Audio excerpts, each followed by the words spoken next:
બેન્ઝીનના ભૌતિક ગુણધર્મો.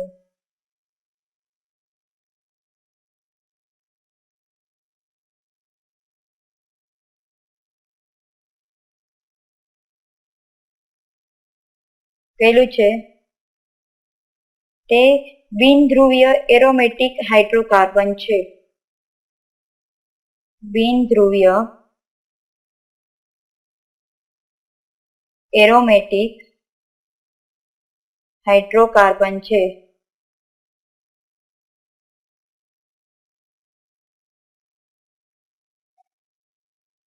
બીજું છે તે પાણી જેવા ધ્રુવીય દ્રાવકમાં અદ્રાવ્ય છે. પાણી જેવા ધ્રુવીય દ્રાવકમાં અદ્રાવ્ય છે. ત્રીજું છે તે અધ્રુવીય દ્રાવકમાં દ્રાવ્ય છે. અધ્રુવીય કાર્બનિક દ્રાવકમાં દ્રાવ્ય છે. ચોથું છે તે સારું કાર્બનિક દ્રાવક છે, એટલે કે કાર્બનિક દ્રાવક તરીકે વર્તે છે.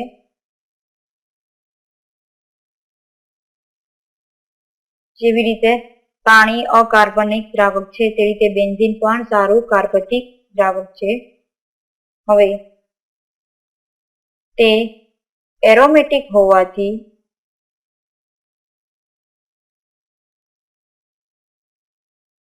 ધુમાડાવાળી જ્યોતથી સળગે છે.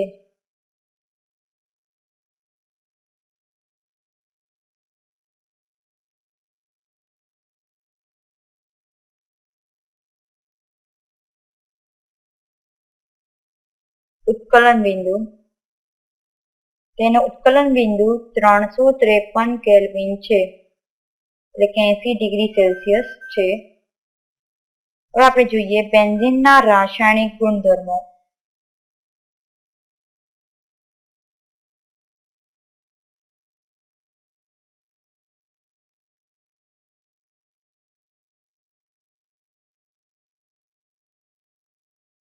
બેન્ઝીનના મુખ્યત્વે 3 રાસાયણિક ગુણધર્મો છે.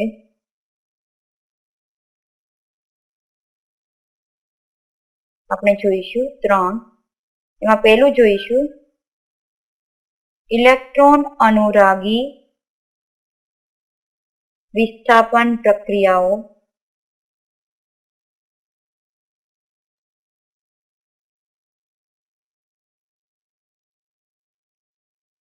બીજું છે પ્રેરક અસર અને નિર્દેશક અસર.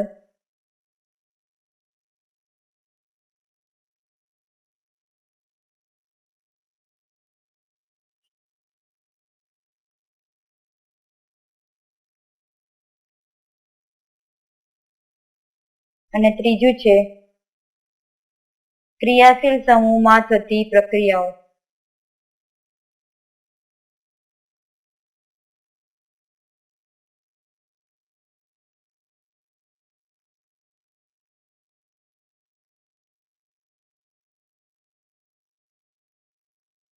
તેમાં સૌથી પહેલા આપણે જોઈશું ઇલેક્ટ્રોન અનુરાગી વિસ્થાપન પ્રક્રિયાઓ.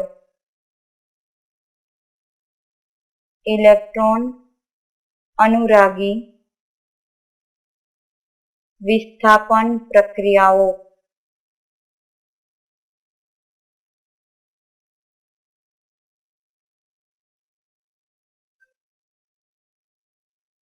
વિસ્થાપન પ્રક્રિયાઓમાં વપરાતા પ્રક્રિયકોમાંથી ઉદ્દીપકની હાજરીમાં મળતા લુઈસ એસિડ અથવા ધનભારીય આયનને ઇલેક્ટ્રોન અનુરાગી પ્રક્રિયક કહે છે.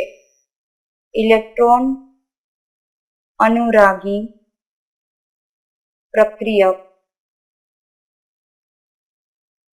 ઉદાહરણ લઈએ તો NO2+ આયન, SO3H- આયન, ક્લોરાઇડ પ્લસ આયન, Br+ આયન,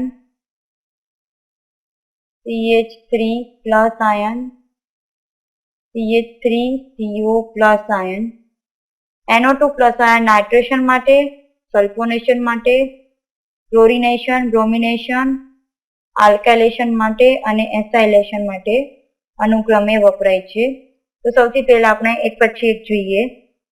નાઇટ્રેશન, બેન્ઝીનનું નાઇટ્રેશન.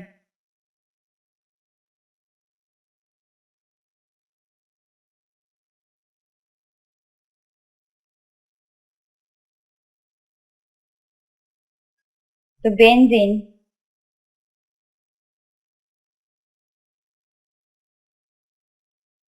બેન્ઝીનને સાંદ્ર નાઇટ્રિક એસિડ,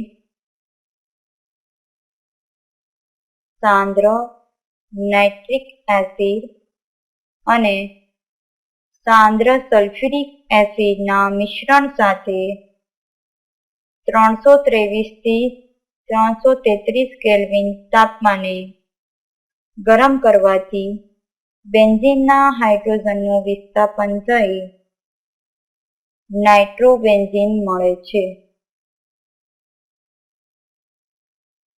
નાઇટ્રોબેન્ઝીન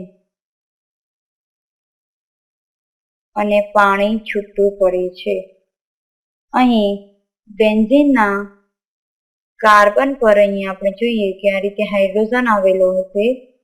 તો કાર્બન પર ઇલેક્ટ્રોન અનુરાગી NO2 પ્લસ આયન, આમાંથી NO2 પ્લસ આયન આ રીતે મળશે. HNO3 પ્લસ H2SO4 gives NO2 પ્લસ આયન, જે ઇલેક્ટ્રોન અનુરાગી પ્રક્રિયક છે. તો કાર્બન પર ઇલેક્ટ્રોન અનુરાગી પ્રક્રિયક NO2 પ્લસ આયન દાખલ થાય છે અને આ કાર્બન ઉપરથી હાઇડ્રોજન મુક્ત થાય છે. માટે આ નાઇટ્રેશનને ઇલેક્ટ્રોન અનુરાગી વિસ્થાપન પ્રક્રિયા કહે છે. બીજી પ્રક્રિયા જોઈએ. બેન્ઝીનનું સલ્ફોનેશન.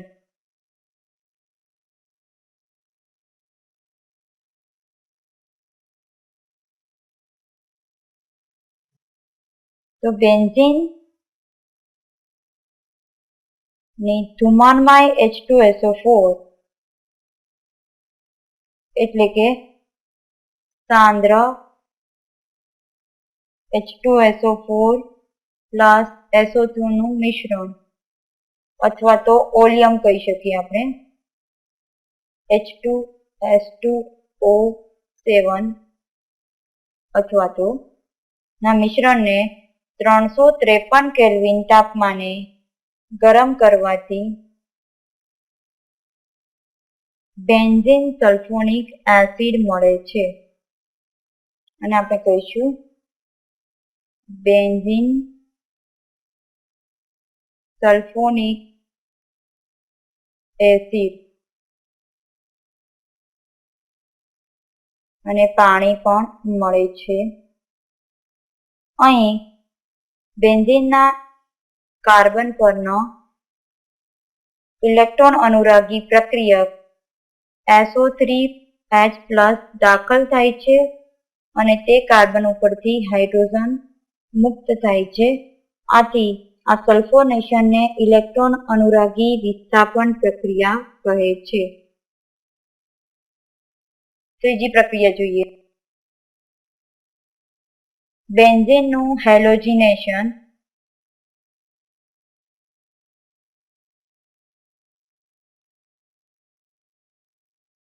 તેમાં આપણે મુખ્યત્વે જોઈશું બેન્ઝીનનું ક્લોરિનેશન.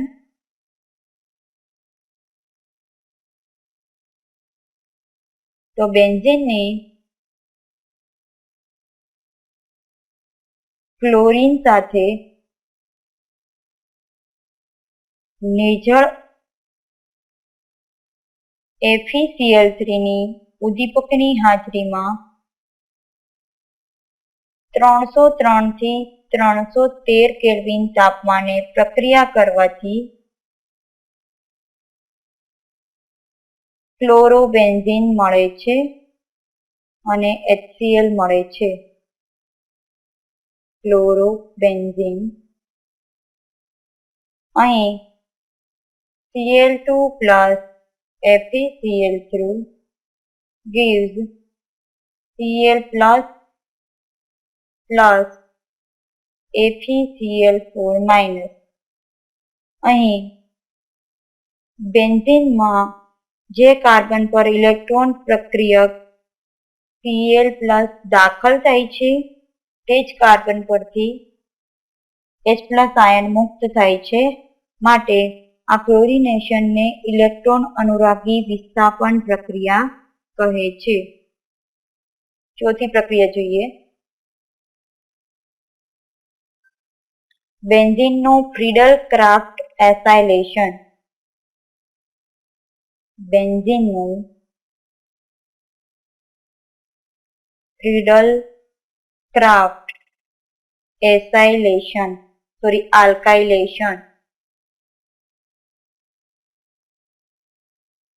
આ પ્રક્રિયા વૈજ્ઞાનિક ફ્રીડલ અને ક્રાફ્ટે શોધી હોવાથી તેને ફ્રીડલ ક્રાફ્ટ આલ્કાઇલેશન કહે છે. જોઈએ આપણે બેન્ઝીનનું ફ્રીડલ ક્રાફ્ટ આલ્કાઇલેશન એટલે કે CH3Cl ની હાજરી સાથે નિર્જળ AlCl3 ની હાજરીમાં 353 કેલ્વિન તાપમાને પ્રક્રિયા કરવાથી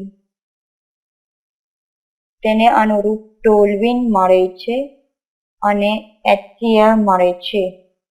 અને આપણે કહીશું ટોલ્યુઇન અથવા તો methyl benzene.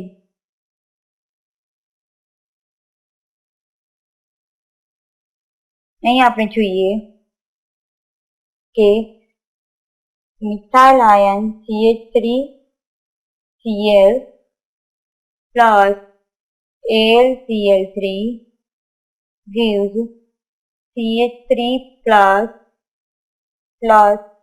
AlCl4 minus. CH3 plus એટલે કે ઇલેક્ટ્રોન અનુરાગી પ્રક્રિયા.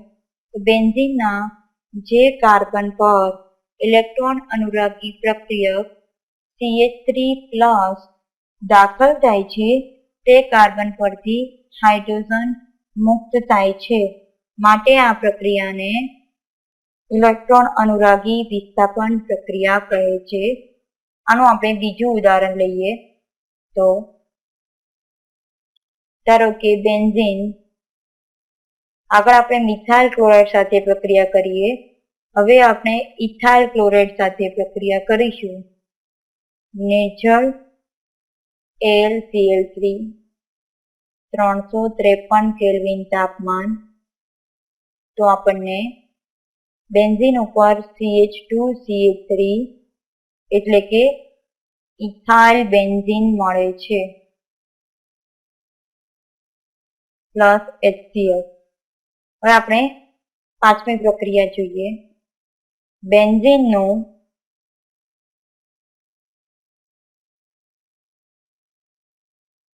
ફ્રીડલ ક્રાફ્ટ એસાઇલેશન.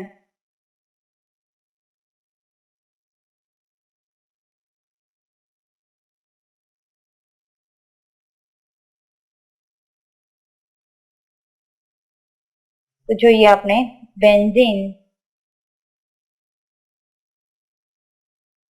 નું ફ્રીડલ ક્રાફ્ટ એસાઇલેશન માટે CH3COCl એટલે કે એસિટાઇલ ક્લોરાઇડ સાથે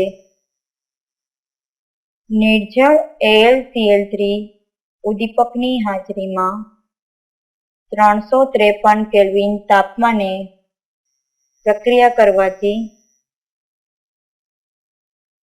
આપણને અહીંથી હાઇડ્રોજન ક્લોરીન છૂટું પડશે અને અહીંથી હાઇડ્રોજન છૂટું પડશે. માટે HCl અને COCH3 જે એસિટોફિનોન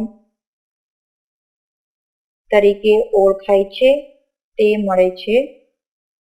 અહીં આપણે જોઈએ કે CH3COCl acetyl chloride plus aluminium trichloride gives CH3CO plus એટલે કે ઇલેક્ટ્રોન અનુરાગી પ્રક્રિયા પ્લસ AlCl4 માઇનસ. અહીં બેન્ઝીનના જે કાર્બન પર ઇલેક્ટ્રોન અનુરાગી આયન CH3CO પ્લસ દાખલ થાય છે તે કાર્બન પરથી હાઇડ્રોજન આયન H પ્લસ આયન મુક્ત થાય છે. માટે આ એસાઇલેશનને ઇલેક્ટ્રોન અનુરાગી વિસ્થાપન પ્રક્રિયા પણ કહે છે. હવે આ પ્રક્રિયામાં એસિટાઇલ ક્લોરાઇડના સ્થાને એસિટિક એનહાઇડ્રાઇડ લઈએ તો આપણને આ રીતે પ્રક્રિયા થશે. બેન્ઝીન એસિટિક એનહાઇડ્રાઇડ એટલે કે એસિટિક એસિડમાંથી બે એસિટિક એસિડના મોલમાંથી પાણી દૂર કરવું. ધારો કે આપણે વાત કરીએ CH3 C double bond O OH, એ જ રીતે OH C double bond O CH3 બંને એસિટિક એસિડના અણુ છે, એમાંથી આપણે પાણી દૂર કરીએ તો આપણને CH3CO 2 ટાઈમ્સ ને એક ઓક્સિજન એટલે કે એસિટિક એનહાઇડ્રાઇડ મળે છે. તો નિર્જળ AlCl3 ની હાજરીમાં 353 કેલ્વિન તાપમાને પ્રક્રિયા કરવાથી એસિટોફિનોન એટલે કે બેન્ઝીન ઉપર CH3CO CH3 મળે છે અને એસિટિક એસિડનો એક અણુ છૂટો પડે છે.